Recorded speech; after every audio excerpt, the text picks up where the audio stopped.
Well, Friday was a rather upheaval kind of day because we suddenly began hearing that masses were going to be open again. Priests and deacons hadn't heard that. And I thought there must be some mistake. In fact, there was.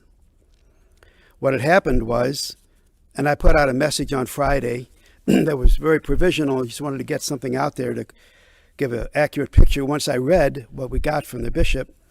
But I want to add more of one very important note about it today. But what had happened was, for some reason, the Archbishop and his council on Thursday night at 10 o'clock in the evening put out an internal memo, confidential to priests and deacons, about masses being opened with conditions, and that's what wasn't passed on before.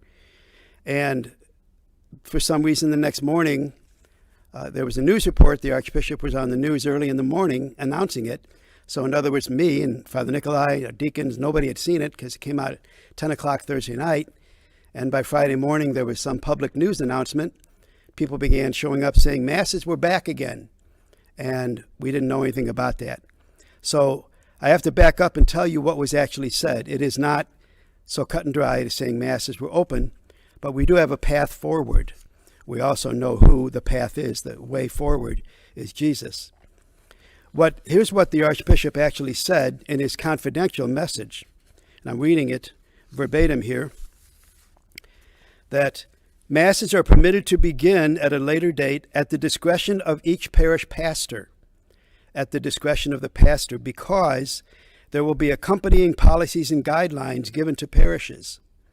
And these policies and guidelines will need to be followed in order for masses to be open again. And by the way, we don't have the guidelines yet. And then also the bishop says all of this is still subject to change based on new data by health officials. So the possibility of individual pastors and parishes deciding that they can put the policies in place, policies we don't even have yet. So that is how conditional this all is.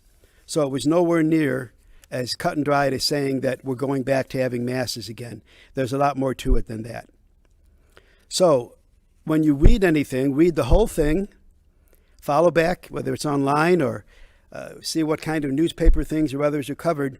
It is not just saying masses are resumed. It is saying that guidelines and policies will be given, and right now we have a date of Tuesday for that. Whether we get them Tuesday, we'll see, but we don't have them now. Once the guidelines and policies are obtained, say it's Tuesday, then a pastor with his people, with our deacons and others, we decide what we can put in place in this parish and when.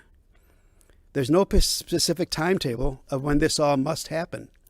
Rather, the pastor is going to have to decide how the guidelines and policies, which must be followed, how they can be done within the parish.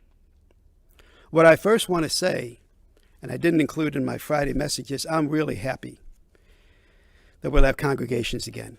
I've appreciated the deacon and Joe and others who help us have these small private masses that are broadcast, but I became a priest for the Sunday masses with people to celebrate it and to preach and to enjoy before and after. So I'm happy that we're on the road.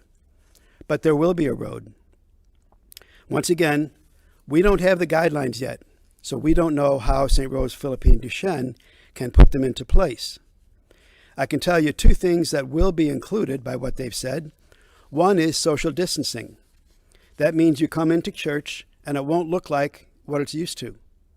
Our deacons are going to help mark off 6-foot areas. You're familiar with this by now. Now I want to say families, of course, can sit together in one, or maybe they need a couple of 6-foot areas.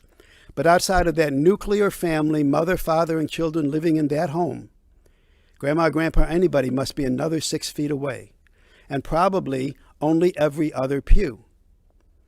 Now, with the crowds that we've had before things shut down, we could still accommodate the crowds that we've been used to having, even with taking that much space out. But it will involve social distancing, but it's also going to involve sanitation. That's why we don't know when or how this will take up here. There's a line kind of buried farther down in this announcement that the Archdiocese will provide parishes with sanitation, hygiene, and personal protective equipment, PPE. But guess what? We can't even apply for it till Tuesday, place an order. So we place an order Tuesday. When we get it, I don't know. So we get the guidelines maybe Tuesday. We can place an order Tuesday. Then we'll have to see when we get sanitation and hygiene equipment and personal equipment. Then we're talking about cleaning pews. And I think we're talking about cleaning seats and backs of every pew after every Mass. This is not just going to be walking back in to the same times and the same ways that we've had it.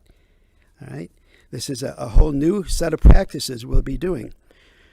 Furthermore, the Archbishop has said, I think wisely, that a number of people are still not going to feel comfortable going out into a gathering such as might happen at a church. Therefore, he asks us to continue live streaming. So our Sunday Mass or Masses will be live streamed. And this will mean that in the first number of weeks, till who knows, our crowds are going to be fairly small.